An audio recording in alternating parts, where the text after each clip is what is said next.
Je suis Christine Bouze, biologiste médicale au laboratoire Eurofins Biomnis, responsable du service allergologie.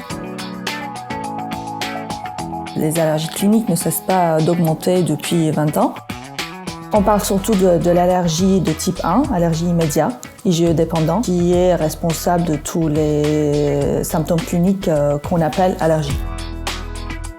Le plus important dans l'orientation vers une allergie, c'est l'interrogatoire, l'histoire clinique, pour pouvoir relier un allergène spécifique aux réactions qu'on a développées.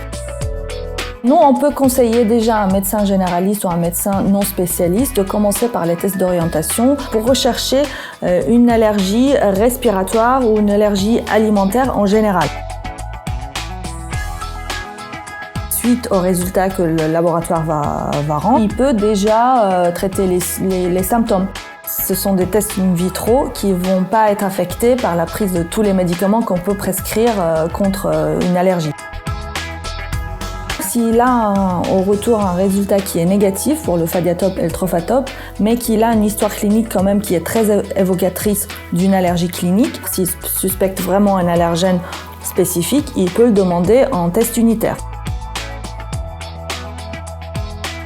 Les allergies alimentaires, quelquefois, c'est plus facile à dépister parce qu'en fait, on mange un aliment, on fait une réaction. Quand c'est une allergie respiratoire, c'est un peu plus difficile à cerner vraiment l'allergène qui est en cause. Nous, on va vraiment mettre en évidence la présence d'un IgE spécifique positif. Nous disposons de à peu près 800 références en IgE spécifique unitaire. Il y en a tellement et on ne peut pas tout doser en même temps.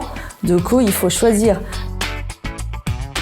Les spécialistes, normalement, on les voit une fois qu'on a fait dépister une allergie. Il ne prend pas en charge de la même façon le patient, parce que lui, pareil, il va faire l'interrogatoire, il va vraiment détailler l'anamnèse et tout, mais il va avoir recours, dans un premier temps, aux tests cutanés. Il va demander les tests d'identification unitaires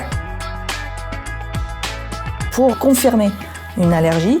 Ils vont avoir recours à des tests de provocation. Les spécialistes peuvent désensibiliser contre un composant allergique qui est peut-être commun entre plusieurs allergènes. On espère qu'on désensibilise contre toutes ces familles d'allergènes.